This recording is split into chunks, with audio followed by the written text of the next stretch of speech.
నమస్తే, welcome to ఈహా TV. నేను సరిత. పిఠాపురంలో పవన్ ఓడిపోవాలని కోరుకుంటుందెవరు? కుట్రలు చేస్తుందెవరు? ఆంధ్రప్రదేశ్ ప్రజలే కాదు, తెలంగాణ పబ్లిక్ కూడా పిఠాపురంలో ఏం జరుగుతుంది, అసలు ఏం జరగబోతుంది అని అందరూ చర్చించుకుంటున్నారు. కాకినాడ జిల్లాలో ఉన్న పిఠాపురం ఒక్కసారిగా వార్తల్లోకి ఎందుకు వచ్చిందంటే అక్కడి నుంచి జనసేన అధ్యక్షుడు పవన్ కళ్యాణ్ పోటీ చేస్తుండటమే. అందుకే అందరి దృష్టి అటువైపుగా మళ్ళింది. అధికార వైఎస్ఆర్ కాంగ్రెస్ పార్టీ మరింత ప్రత్యేకంగా దృష్టి పెట్టిందని చెప్పాలి.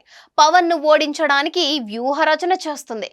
అంత శ్రమ పడాల్సిన పని లేదని, పవన్ ఓడించడానికి తెలుగుదేశం పార్టీనే ప్రణాళికలు రచిస్తోందని అనుకుంటున్నారు రాజకీయ విశ్లేషకులు.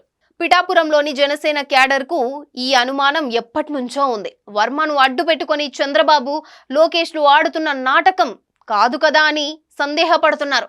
మరి నిజానికి పిఠాపురం నుంచి పోటీ చేయాలనే నిర్ణయం పవన్ ఆకస్మికంగా తీసుకున్నదేమి కాదు, ఏడాది నుంచి అనుకుంటున్నదే.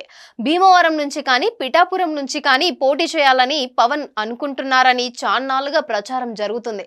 పిఠాపురంలో కాపు సామాజిక వర్గం ఓట్లు ఎక్కువగా ఉండడంతో ఆ స్థానాన్నే పవన్ ఎంచుకున్నారు. పిఠాపురం నుంచి పోటీ చేస్తానని చంద్రబాబు, లోకేష్లకు ముందుగానే చెప్పారు. అప్పుడు మిత్రపక్షంగా తెలుగుదేశం పార్టీ ఏం చేయాలి? పిఠాపురంలో పవన్ కు ఎలాంటి ఇబ్బందులు రాకుండా ముందస్తు చర్యలు తీసుకోవాలి. ఇక్కడి నుంచి పవన్ పోటీ చేస్తారని, అంచేత ఎక్కువ ఆశలు పెట్టుకోవద్దని, పార్టీ కోసం ఎక్కువగా ఖర్చు చేయొద్దని తెలుగుదేశం పార్టీ ఇన్ఛార్జి వర్మకు చెప్పి ఉండాలి. కానీ చంద్రబాబు తన సహజ సిద్ధమైన రాజకీయ కుట్రలకు తెరలేపారు. అందుకే పిఠాపురం నుంచి పోటీ చేస్తున్నానని పవన్ ప్రకటించడానికి అక్కడి టీడీపీ కార్యాలయంలో విధ్వంసం చెలరేగింది.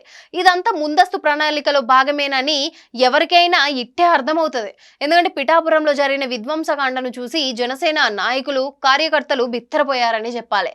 దీని వెనుక టీడీపీ ఉందని అనుమానపడ్డారు. వాస్తవానికి పిఠాపురం నుంచి పవన్ పోటీ చేయడం టీడీపీ సీనియర్ నేత, మాజీ మంత్రి యనమల రామకృష్ణుడికి అసలు ఇష్టం లేదట. మరి అలాంటిది పోటీ చేస్తే గెలవాలని ఎలా అనుకుంటారు? యనమలకు కాపు వ్యతిరేకి అన్న పేరు ఉభయ గోదావరి జిల్లాలో ఉంది. పైగా వర్మతో యనమలకు మంచి దోస్తానా కూడా ఉంది. మరి పవన్ ఓడిపోవాలని జగన్ కు ఎంత ఉంటుందో అంతకు 3 రెట్లు చంద్రబాబు, లోకేష్, యనమల రామకృష్ణులకు కూడా అంతే ఉంటది. మరి పిఠాపురంలో పవన్ గెలిచారే అనుకుందాం ఒకసారి. అప్పుడు కాకినాడ జిల్లాలో పవన్ పెత్తనమే సాగుతుందని యనమల రామకృష్ణుడు భయం. మరి ఒకవేళ టీడీపీ అధికారంలోకి వస్తే ప్రతి విషయంలో పవన్ అడ్డుపడతారన్నది చంద్రబాబు, లోకేష్ల భయం. మరి చూస్తూ చూస్తూ పక్కలో బెల్లం లాంటి పవన్ ను ఎలా పక్కన పెట్టుకోవాలన్నది చంద్రబాబు భావన. మరి చంద్రబాబు నైజమే అంతా. వెన్నుపోటు పొడవడంలో ఆయన మాస్టర్స్ చేశారుగా. మరి అందుకే వర్మను రెచ్చగొట్టి హింసకు పాల్పడేలా చేశారు బాబు. మరి వర్మ అంతగా చెలరేగుతుంటే చంద్రబాబు కానీ, లోకేష్ కానీ సర్ది చెప్పే ప్రయత్నం చేయలేదు. అంతా అయ్యాక వర్మను పిలిపించి మాట్లాడారు. అప్పటికే జరగాల్సిందంతా జరిగిపోయింది.